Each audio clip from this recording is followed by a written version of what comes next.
penya munyanza nemara nzianogara munzvimbo dzakanaka mukati memoyo wangu mazadzwa nekujeka apo pana muponesi anojekesa kwese okupenya kwakanaka kupenyera mumoyo Jesu anobvise namo anopenya mumoyo dosiya kusua kwangu senguwa dzodzekare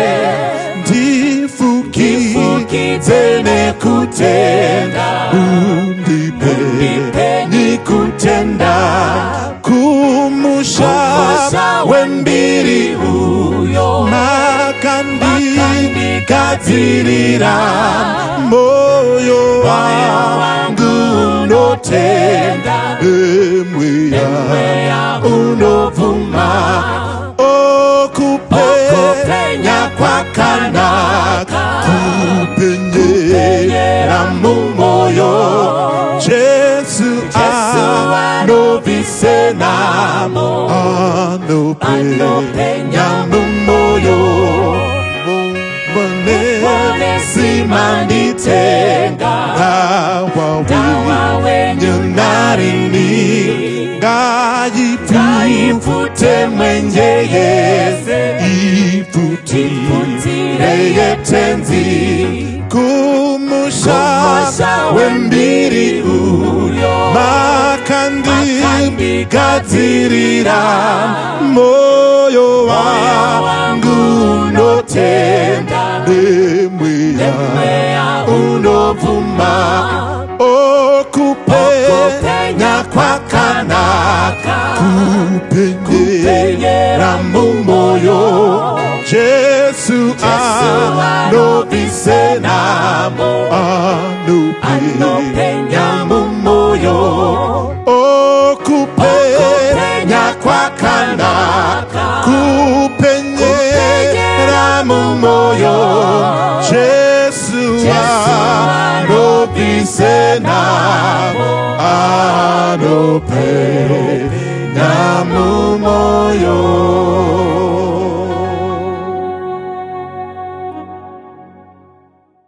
Ndiri kufungane kunaka kwenyika iyo ndichasvika kowira netsitsi ndichamira namuponesi ndichawa nenyerezi yere ndichawa nenyerezi yere chiremba mumane ruzuwa rowira tomuka ndaponeswa towe kumushanzi ndichawa nenyerezi yere musimba ratenzi ndoda kunamata tiwese muwani wemweya nyeredzi yekupenya ingawe yangu pamusi unochisa kwazo tichawa nenyeredzi yere chiremba mane ruzuwa rowira intomuka ndaponeswa towe kumushanzi tichawa nenyerezi yere ndichafara kuona uso wa Jesu tomupa rukudzo narini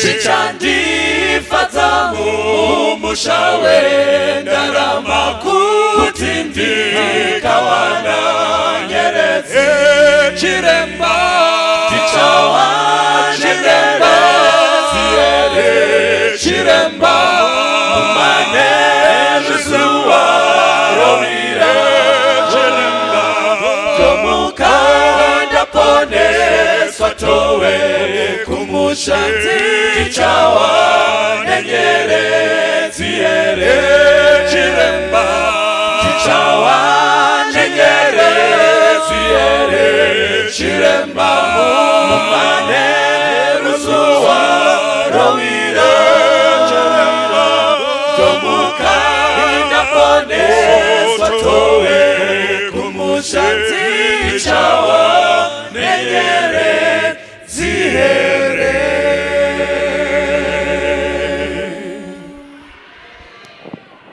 Kwazai vana vaMwari, ndokwazai mose muzita raJesu, amen.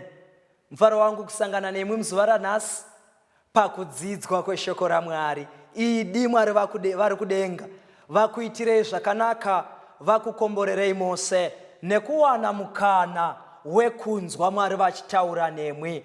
Nhasi musoro wedu wenyaya uri kutiwo pane dzino nguva iwe wakatendeka kusvikira kumagumo. Iwe wakatendeka kusvikira kumagumo. Tichadzidza kubva mubhuku raLuke chapter 1 kubva pana verse 5 kusvika pana verse 7. Namazuva eHerodhe mambo weJudhea, mumwe mupristi waivapo wainzi Zakaria wegovero raAbhiya. Mukadzi wake waiva wavanasikana vaAroni, zita rake rainzi Elizabeth. Vakanga vakarurama vose vari vaviri pamberi paMwari, vachifamba nemirayiro nezvakarurama zvose zvashe, vasina chavangapomerwa. Vakanga vasino mwana nokuti Elizabeth wakanga asingabereki, uye vakanga vachembera vose vari vaviri. Mwari vakomborere kuverengwa kweshoko ravo. Saka Bhaibheri riri kutiro namazuva eHerodhe mambo weJudhea, mumwe mupristi waivepo wainzi Zakaria wegovero raAbhiya. Mukadzi wake waiva mwanasikana waAroni ainzi Elizabeth. Saka David anoti asati afa anosiya divider upriest into 24 divisions. One of the divisions yaive imba yaAbhiya. Saka ndo kunozvagwa murume anonzi Zakaria. Kwazvagwa murume anonzi Zakaria anoita mupristi pamazuva aHerodhi, ndiye akanga ari mambo. Ndiani murume anonzi Herodhi? Herodhi waiva mwana waAntipa muIdhumini. Kaive kekutanga munhoroondo yekwaIsraeri kuti vana vekwaIsraeri vatongwe nemunhu asiri muJudha. Vari kutongwa naHerodhi, Herodhi asi muJudha. Ndege kutanga munhoroondo yekwaIsraeri. Uye zvandinoona futi panyaya Herodhi akanga ari mambo hake muJudhea, but he was a puppet king. Akanga aiswa neRoman Empire kuti atonge vana vekwaIsraeri.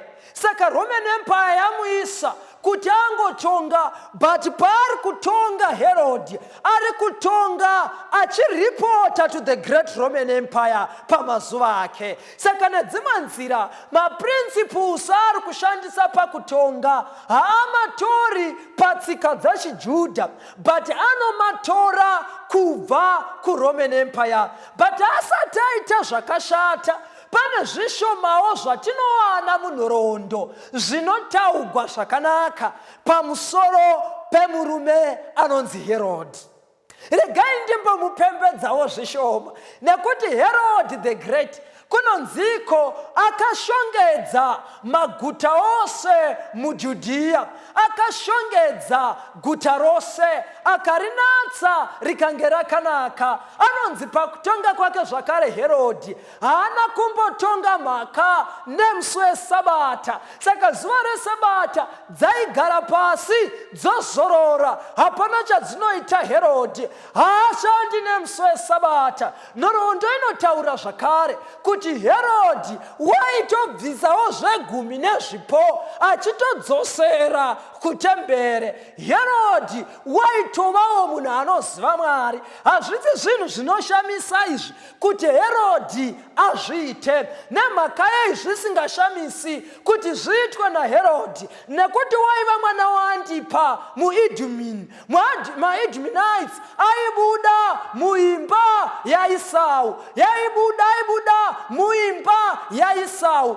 Esau ndiani? Esau ndiye uya mukoma vaJakobho. Saka zvakanga zvisingashamisi nekuti sekuru vake vaitenda muSabata. Sekuru vake Isaac vaitotendawo muSabata. Sekuru vake Abrahamu vaitotendawo mukubvisa kwezvegumi nezvipo. Sekuru vake Noa vaitotendawo mukuteregwa kweshoko raMwari. Sekuru vake Enoki vaitotendawo mukufamba naMwari vachiita zvinodiwa naMwari. Zvazvisiri zvinhu zvinoshamisa nekuti sekuru vake Abrahamu ndivo vakanga vachiziva nezveSabata. Saka nhoroondo yaHerodhi inomutendera kunyange asiri muJudha kuti azive mirayiro yaMwari. But chinondigwadza nemurume anonzi Herodi asichengeta Sabata akadaro. Chinondigwadza nemurume anonzi Herodi achimutsiridza tembere yaSolomoni zvakadaro. Chinondigwadza nemurume anonzi Herodi achishongedza maguta aMwari. He was a baby killer. Anoti panozvagwa Jesu anorayira kuti vanakomana vose vari 2 years and below ngavaurawe achitsvaka kuuraya Jesu. The same person waichengeta Sabata raMwari anouraya vanakomana vose vanga vane 2 years zvichidzika. Ukaverenga Herodi nhoroondo inoti akapedza vana vababa vake vose, akapedza hama dzake dzose. Herodi akapedza kudziuraya. But the same Herod was a Sabbath keeper. But the same Herod waibvisa zvegumi nezvipo. But the same Herod waimutsiridza tembere paJerusarema. Iwaiva navaMwari. It is very possible kuti vanhu vanotozvita vaMwari vaite zvinhu zvakashata pamberi paMwari. Herod sakangamwa kapedza hama dzake kuuraya.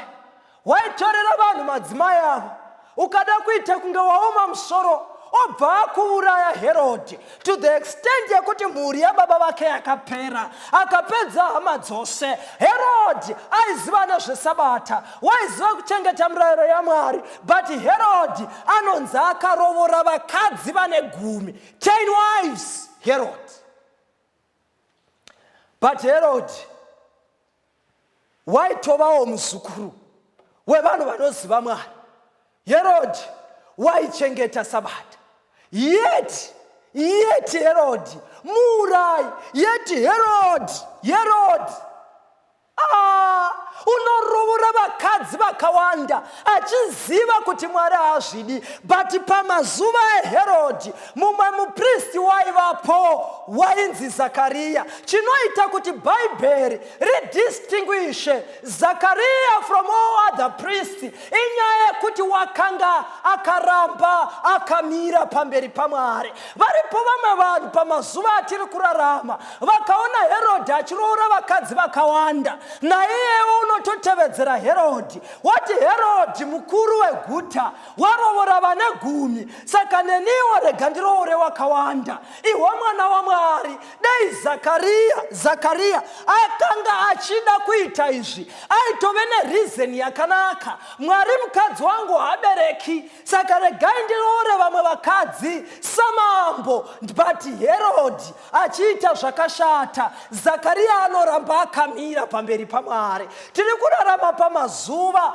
vanhu vasasateereri mirayiro yaMwari. Mwari vanotsvaka vanhu vachanzi mumwe mupristi waivepo wainzi Zakariya wegovero raAbhiya. Vanhu vose vakungopfeka zvese auti, guvhu auti, zvose auti. Mwari vanotsvaka vachati zvose ini pamazuva atiri kurarama vachanongedzwa naMwari kuti pamazuva aya vanhu vachipfeka zvose zvose varipo vakaramba vakamira. Pamazuva vanhu vachimwa zvose zvose, vachimwa brongo, vachimwa teku-teku, vachitora zvinodhaka, vachifuta maglue, vachiita zvose, varipo vakaramba vakamira vakabatirira pana Jesu.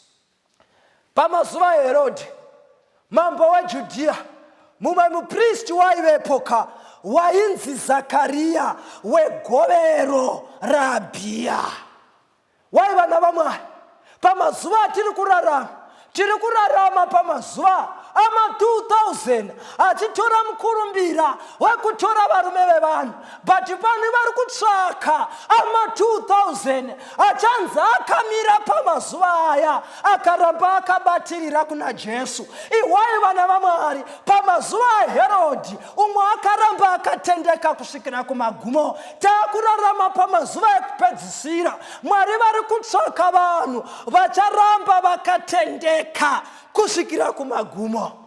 Tarirai vana vaMwari, zvoita nyika yotenderera yopidiguka, Jesu wakuda kuuya. Mwari vanotsvaka vanhu vacharamba vakamira naMwari, kwete kuti vanhu vanongoti kwadzaendawo vamwe vakadai naivo vototevera. Mwari vanotsvaka vacharamba vakamira pamberi paMwari. Nyika iyi yodzadzarika sechidhakwa, ichawa ikasamukazve. Asi Mwari mukudzedzereka kwenyika vanotsvaka vanhu vakaramba vakatendeka kusvikira kumagumo. Herodhi achiita zvaanoita, mumwe mupristi anoramba akamira pamberi paMwari.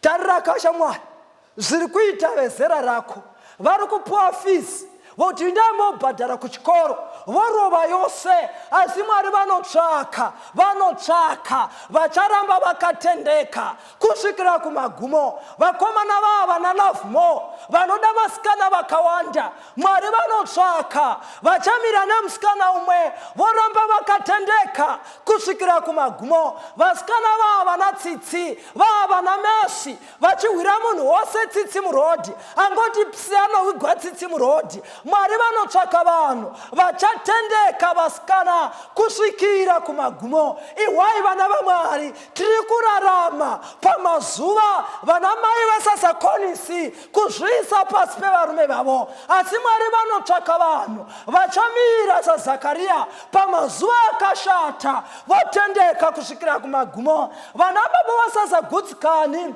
namadzimai avo, vasasadi madzimai avo. Mwari vanotsvaka varume vachada madzimai avo achatendeka kusvikira kumagumo. Pamazuva Herodhi mambo weJudhea, mumwe mupristi waivepo wainzi Zakariya wegovero raAbhiya. Mudzimai wake wakanga ari Elizabeth, mwanasikana waAroni. Maziva kuti chimwe chinhu chinoita kuti aramba akatendeka inyaya yemukadzi waakaroora. Ndo chinosiyanisa Zakariya nemamwe mapristi wose. Zakariya akati ndiri mupristini, handingaroori munhu ari strange kune zveupristi. Rega ndiroore mudzimai anohwisisa zveupristi. Ndikaroora munhu anohwisisa zveupristi achandibatsira basa rangu zviri nani. Iwai mwana waMwari, it matters pane kutenda kwako munhu waucharoora.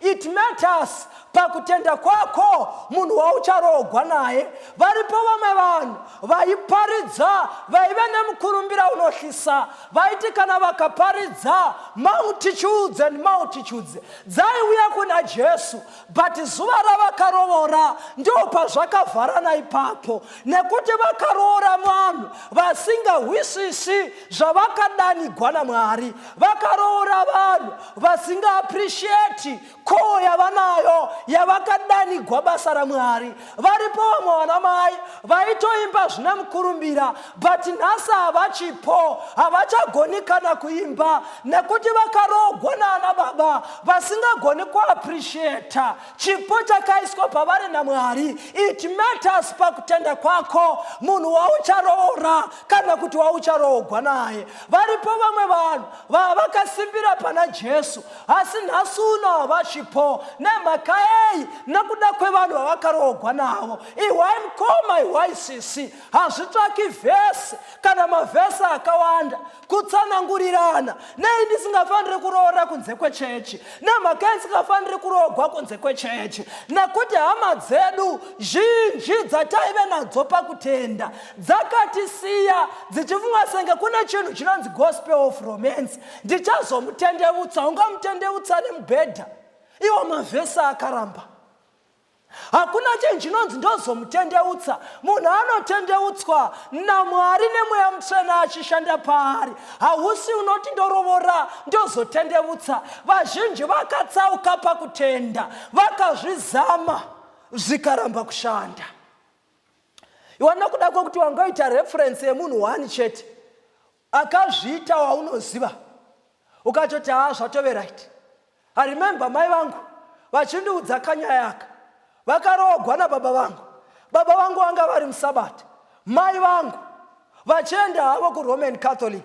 Saka vanonditi mai vangu, mwanangu usaroora munhu asiri wechechi. Baba vako avo vaindimanikidza kuenda kuchechi, vapedza kundiroora. Saka ndaenda hangu kuchechi nchinda navo, but taizoti tabuda chechi Sabata rapera ndaimbomanya nekumba ndombodzokera kwaana baba. Pandinodzokerako ndowana vakaisa mbeva dzavo pachoto, ndowana havo vachiomesa katsuro kavo. Ndaisvika ndogara pasi ndorova mbeva, ndorova tsuro. Too bad, but baba kumba vachifirira kuti mudzimai wangu wakatendeuka, mudzimai wangu haachabati, wakasiya kare. But vachiti kana vadzokera kumashure vaimborangarira zvekwavo. Iwe mwana waMwari, wadirei kuzviitira njodzi? Nekuti nerimwe zuva uchachema wozhamba, ndodiko nhai Mwari, ndodii? Wamugomo, wakapfeka nguo chena,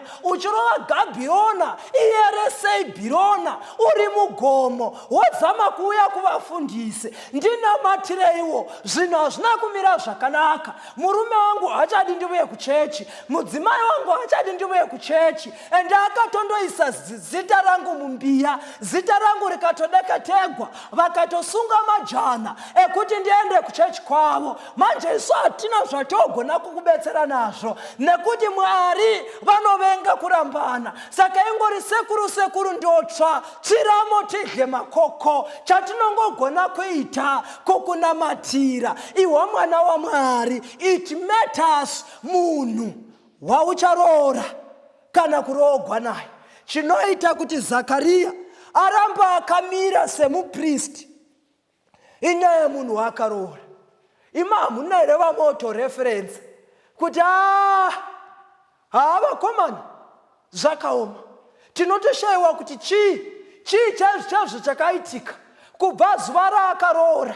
Kuchechi haachauyi, anouya kutoti masikati chete. Aiwa vana vaMwari, sarudzo dzatinoita mukati meupenyu dzinozotivhiringa mune ramangwana redu. Saka kunonziko akaroora mwanasikana waAroni, zita rake rainzi Elizabeth. Saka anomwana mupristi, oroora mwana wemupristi. Verse 6 hanzi vakanga vakarurama vose, vakanga vakarurama vose vari vaviri. Saka baba namai vavakarurama vose. Iwai vana baba, kuchechi hakusi kwana mai chete. Varipo vana baba vanotozikamwa nembiri. Vana mai vanotozvirova chifuva, hawangu murume hanetsi, anotondipa makiye mota.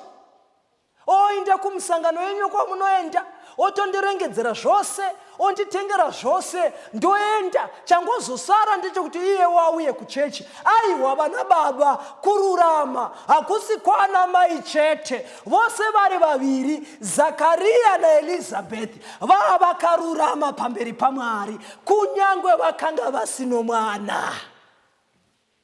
It means ava vari two, hapana akamboti detadi tambobuda kunze, tambondotsvaka kunze, zvimwe pada Mwari tingarangarigwa ikoko, tadi tamboenda kun'anga kana kuvaprofita. Aiwa, vose vari vaviri vakatendeka pamberi paMwari. Manje dambudziko ratinaro nemhuri dzanhasi, vana baba vane madhiri asingazikamwi naana mai, vana mai vane madhiri asingazikamwi naana baba, but mhuri vose vari vaviri vakatendeka pamberi paMwari. Chimbozvibvunza iwe nemukadzi wako, muri palevho rimwe chete here panyaya dzekutenda? Kana pane favor yatingaitirana kusimudzana pakutenda? Ukaona hama yako yakuda kuwa, ibate ruoko uisimudze, uisimbise, nekuti hondo yekutenda toigwa tiri vaviri. Hondo yekutenda ndeye vaviri, ndeye mai nababa. Saka vose vari vaviri varikanga vakarurama pamberi paMwari. Iwai vana vaMwari, mwaziva here kuti varipo vamwe vanhu vakarurama pamberi pevanhu, asi pamberi paMwari Mwari vachiti bvai kwandiri, handina kumbogara ndakakuzivai imi vaiti vezvakaipa. But mukatogara church board munotorekomenda, motonyora tsamba regular and standing member. But in this case, Zakaria naElizabeth vose vari vaviri vakanga vakarurama pamberi paMwari. Usararama upenyu hwekuda kufadza vanhu asi usingafadzi Mwari, uchiita zvakawanda pamaziso evanhu. Zvatinoita pakawanda pamberi pemaziso evanhu zviri pachena pamberi pemaziso aMwari. Iwe vakavimbika pamberi paMwari. Zviri nani upupurigwe naMwari kuti wakatendeka pane kupupurigwa nevanhu kuti wakatendeka asi usina kunaka pamberi paMwari. Timunotori nemadhiri enyu amunotoita, moga munotozviziva kuti aya Mwari havamada, haana kufanira, Mwari havazvidizvi, but munotoita vanhu vachitoona senge kakambani kenyu kanozikama kari registered ndo kari kukupai mari. Izvo mune zvimwe zvakawanda kuseri. Iwai vana vaMwari, vose vari vaviri vakatendeka pamberi paMwari. Munamato wangu ndeyekuti tose mumhuri dzedu, mai nababa, ngativei takatendeka pamberi paBaba. Mumba hamufaniri kuita confusion yekuti baba namai havana kutenda kumwe chete. Tose ngativei nekutenda kumwe chete, tose titendeke pamberi paMwari. Vose vari vaviri vakatendeka pamberi paMwari, vachifamba nemirayiro nezvakarurama zvose zvase, vasina chavangapomerwa. Hanzi vaifamba nemirayiro nezvakarurama zvose zvaMwari. Kumhuri dzedu kwatinobva, tinochengeta here mirayiro yaMwari? Iwai vana vaMwari, ngativai takatendeka pamberi paMwari kusvikira kumagumo. Tichengete mirayiro yaMwari mukati medzimhuri dzedu matinobva. Ngamuchengetwe mirayiro yaMwari, ngamuchengetwe masabata aMwari.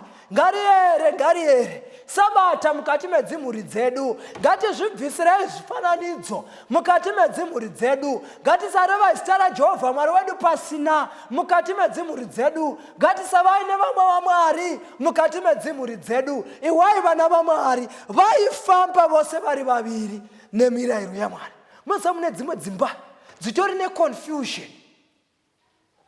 Mai vanenge vachiti pagedhi apo vanangu 6 o'clock munhu wose anofanira kunge apinda, but baba ongouya ongoti haachiro na 8 mukapinda. hazvina basa. Mumba hamufaniri kuva neconfusion. Mumba munofanira kuva nababa namai vari pachikero chimwe chete panyaya dzekunamata. Vana baba patinolidha minamato, vana mai ngavavepo kuti tinamate tose. Usawanza minamato nemabhururu kudarika minamato yaunoita mukati memba yako nemhuri yako. Tose ngativei takarurama pamberi paMwari. Hanzi vavasina chavangapomegwa. Haisi nyaya pakuti hauna chawaita, but iwe unombodirei kupomegwa kone mhaka yevanhu vachimbokutaura pamusoro penyaya iyoyo. Chingochinjai mafambiro mukoma. Ndinozviziva kuti kungofambawo henyu manheru but mustreet muya but munenge musingatsvaki vari mustreet, but iwoko chingochinjaika pekufambira panguva dzemanheru kuti vanhu vasazotaura kuti maitsvaka vaya panguva dzemanheru. Vose vari vaviri vavasina chavangapomegwa. Dzimwe dzenguva mukoma haisi nyaya yekuti mazviita kana kuti hamuna, but ingori nyaya yekuti kana vanhu vakakutarisai makamira sei. Nekuti kune umwe munhu munogona kutoparidza mharidzo yenhema. Tose ngatishayiwigwei chatingapomegwa. Hapana chinhu chakamboshata sekungonongawo chigubhu cheskadi wobva wadira mvura yako wofamba uchimwa, but the fact yekuti vanhu vachati makamuona here Elder uya achifamba achimwa skadi, chingosiyana nazvo, though zvisina effect yazvinayo kwauri, but zvinovhiringa ari panext pako. Saka zvimwe zvinhu hatiregi kuzviita nekuti zvinovhiringa isu, but tinorega kuzviita kuti zvogona kuvhiringa kutenda kwemunhu ari parutivi gwedu. Ngatirambei tisina chatingapomegwa. Vose vari vaviri vasina chavangapomegwa. Hanzi vakanga vasino mwana nekuti Elizabeth wakanga asingabereki, uye vakanga vachembera vose vari vaviri. Apo panonditi vhiringei zvishoma. Zakariya naElizabeth vaifamba nemirayiro yaMwari. Zakariya naElizabeth vakanga vakarurama pamberi paMwari, but kururama kwavo hakuna kuita kuti vagone kuwana mwana. Iwai vana vaMwari vakarurama havo, but mwana havana. Kunamata Mwari haisi passport kana chidhindo chekuti zvose muupenyu zvichakufambirai zvakanaka. Mwana anogona kutoshayikwa, asi imi makarurama pamberi paMwari. Iwai vana vaMwari vasina mwana kudero, vamwe vaitoenda kun'anga vachidzoka pamuviri pachibata, asi vakaramba vakatendeka pamberi paMwari. Vamwe vachienda kumaprofita vodzoka pamuviri pobata, asi vakati it is better kufa tisina mwana pane kuzoti pazuva rekupedzisira torashwa tine mwana. Iwai vana vaMwari kururama kwavo hakuna kugona kuita kuti vawane mwana. Hazvirevi kuti tikanamata Mwari zvinhu zvichava mutserendende. Varipo vamwe vanhu vakarasha Mwari uyu nekuti zvinhu hazvina kuvafambira mukati meupenyu. Vakazama kutsvaka mabasa asingashandwi nemusi weSabata, ndobva vamashayiwa. Vakasvika pakufuratira Mwari vakandotora mabasa anoshandwa nemusi weSabata. Elizabeth naZakariya vakanga vasino mwana, asi vakatendeka kusvikira kumagumo. Mukuoma kwezvinhu mwana waMwari, ramba wakatendeka kusvikira kumagumo. Kunamata Mwari hazvirevi kuti pamuviri pachabata. Kunamata Mwari hazvirevi kuti uchawana basa. Kunamata Mwari hazvirevi kuti uchapasa kuchikoro. Kunamata Mwari hazvirevi kuti vana vachakuteerera. Kunamata Mwari hazvirevi kuti matambudziko achakutiza. Asi mukati mekuomegwa, mukati mematambudziko, ramba wakatendeka pamberi paMwari kusvikira kumagumo. Dai Mwari vakukomborerai. Taramba takamira pamberi paMwari, takatendeka kusvikira kumagumo. Pamazuva aHerodhi nyika yashata zvakadai, ichiinventa zvivi. ichimultiplaya zvakaipa. Titendeke pamberi paMwari. Pamazuva ekuomegwa neupenyu, Satani otiisa pachomanikidzwa. Tirambe takatendeka kusvikira kumagumo. May God bless you all. Amen. Uyai mudzimbu mchene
looks up to thee, thou Lamb of Calvary.